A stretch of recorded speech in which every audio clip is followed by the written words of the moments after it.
In this series, I'm going to be building a model railway out of as many spare parts as I can for as little money as I can. Let's see how I get on. Hello and welcome back to Rule 1 Railways.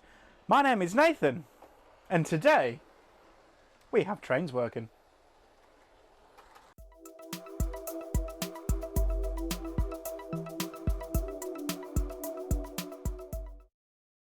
So it's been a while since I pointed this camera up here in the loft. Many things have happened. Most notably is I've moved house. That's not important. The most important thing is that the block signalling shuttle unit that I bought for this project was dead. It was completely defective. You can see the railway is working. It's not using anything by block signalling at all. As a sort of first impression, not happy with that. So I decided that I would avoid anything from block signalling for a while, as first impressions go. Pretty shocking. Instead, I am using, you'll have to forgive me, I don't remember the name of it. It's a shuttle unit. By a different company, MR Rails Limited, I believe it was, according to this paperwork. Yes, mrrails.com. They're on eBay, based in the Isle of Wight, and I bought their little shuttle unit. I don't remember the name of the shuttle unit. Basic shuttle. Well, there's a picture of it on the instructions. That's what it looks like. It's very simple. Very basic. It needs a separate train controller, which the block signalling one didn't need. That's why I was attracted to the block signalling one, because you only need one plug then for the unit to work. But this one uses my Gauge Master Combi controller. So let's go take a closer look.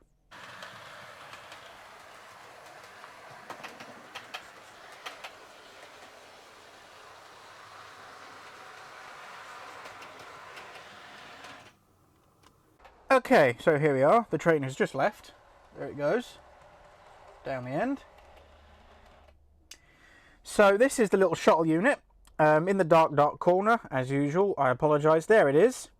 So we have 16 volt AC coming in here. The track control coming in here. And the track control going out here. These two wires go to the ends of the layout. They are defunct. These were soldered in for the block signalling unit. They don't work anymore. They're not needed, so I will be taking those out. And there is the combi controller, which is set at something like speed 40, I think it is, and in the forward direction. And the auxiliary power is what powers this unit. So it's just switched, and you can probably hear it. There it is.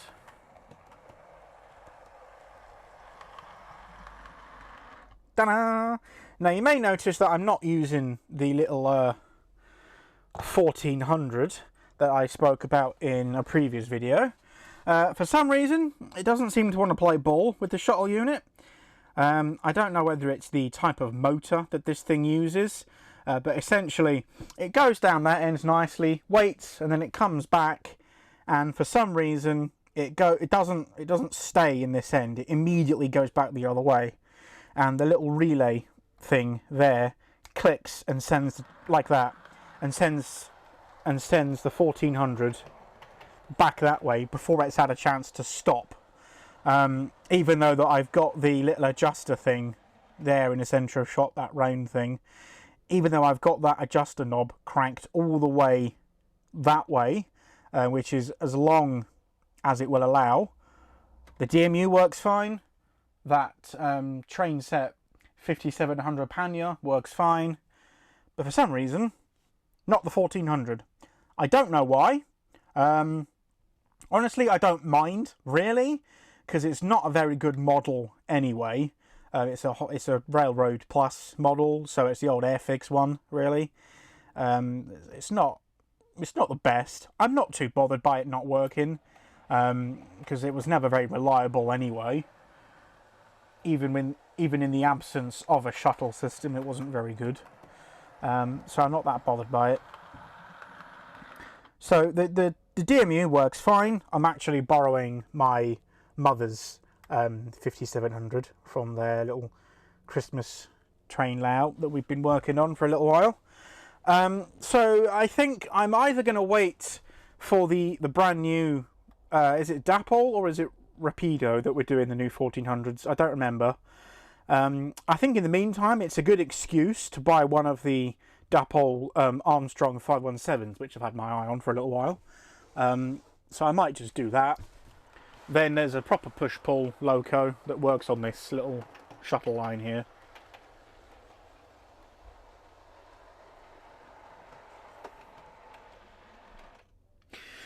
So, yeah, that's the update. Now, I don't know why the block signalling unit didn't work. I'm in the process of sending it back. I haven't found it yet. Typical fashion, I moved out of the parents' house. The parents moved all of my stuff from where I had it, so I don't know where anything is anymore. So I need to dig it out, and I'll send it back in the mail, and I will demand a refund. I've been in contact with them already. They are, they're aware of the problems I've had with it. I've documented as many as I can, as many as I could. Essentially, it would go one way, not come back the other way. So I sort of fiddled with the wiring and changed where the wires go, where they're connected to, and then it would do something else completely different. Every single time I tried it, the symptoms were different. It would start by going this way, get down that end, stop like it should do, and then it would just never come back. There was absolutely no power to the mainline track at all. I put the engine in the middle of the line when it was supposed to be going in this direction, and it didn't do anything at all. Then I changed some wires round, and it went this way, got to the dead section, accelerated towards the end before it stopped, and the DMU fell off that end and disappeared down the back there. Thankfully, there was a roll of carpet down that end where it landed on, so it wasn't actually damaged, thank God. And then that's 3 different symptoms. And then I had it coming back. I changed the wires around again just to rule out that I'd wired it up wrong, and it would get to the end of the dead section and just fucking keep going and fall off the end again. So, 3 entirely different ways of wiring it up and 3 completely different outcomes. That's not right.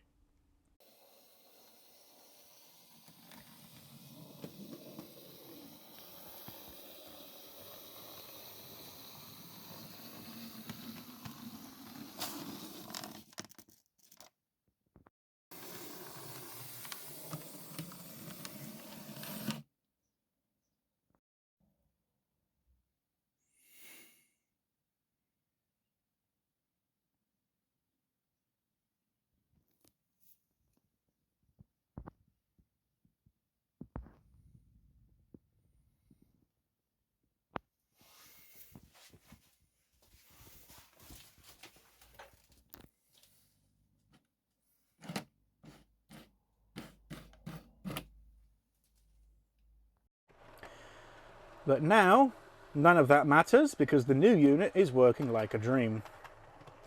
I've had it going up and down for, half an hour, maybe 45 minutes with this little engine, and it's been fine. It's great. I mean, I'm able to use my combi controller, which I adore. The unit works. The wiring is working fine. Initially, I had a slight issue with these USB plug and socket things. Basically the little sockets that it uses to bridge the power between the boards, they had, I don't know, some kind of diodes or circuitry on the sockets, so the power wasn't transmitting through the board joints basically. So I just changed where the wires went, and boom, it was working perfectly fine. And the fact that this shuttle unit is working and the other one didn't work properly at all, I think goes a massive way into proving that the first shuttle unit by block signalling was unbelievably defective, no matter what they might tell you. I tried different power supplies. I tried no power supply, ran it off a 9-volt battery. You know, I wired it 3 completely different ways, and it would not work as advertised at all. So that's going back, and I'll be getting my pennies back.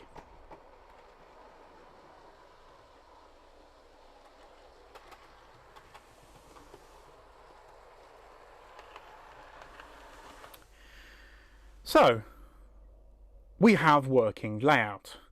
What are the next steps? Well, I don't really know what the next steps are going to be. Because of the issues with the shuttle unit not working, the original one not working properly, I sort of had a falling out with this project. I completely fell out of love with it, primarily because of the shuttle unit wasn't working properly at all. I'd all but given up on it. I was honestly ready to throw this layout in the bin and give up on it and completely start something totally different. Then I moved house, then I bought the new shuttle unit, it arrived, I've literally just wired it up, and it works. So, guess I need to find new enthusiasm. Having a working shuttle unit really helps with the enthusiasm. And I'm actually kind of looking forward to getting stuck back into this. The upload schedule will be different because I've moved house now. I don't live at home anymore. I'm off out on my own again, which is great. And I do have plans for a couple, maybe, small layouts in my new house. In an odd sort of 4x4 L-shaped layout. And I'm hoping that I can get started on those maybe in the next couple of months, potentially. I'm supposed to be saving up for going to Gibraltar next year to watch the solar eclipse. And I've got a music concert coming up at the end of this year. And I've also got £400 a month rent. So I don't know where I'm supposed to pull this money out from, but I'll work it out. Hopefully. What's next for this layout? Well, scenery, obviously. We have a few sort of cosmetic things to do. We need to put some sleepers in the gaps here where we cut the track and joined it. Neaten things up a little bit. You can see I'm experimenting with tunnel sides. There's no electrical wiring down that end at all anymore. It's just a diode on the track, which I will show you through this tunnel at this end. So ignore the blue wire. The little black thing is what you're looking at. That's the diode. So it only allows electricity to flow through it in one direction.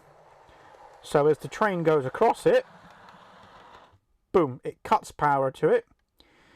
And then it only allows power to go through it again once the little circuit board on this unit, there we go, once the circuitry reverses the polarity.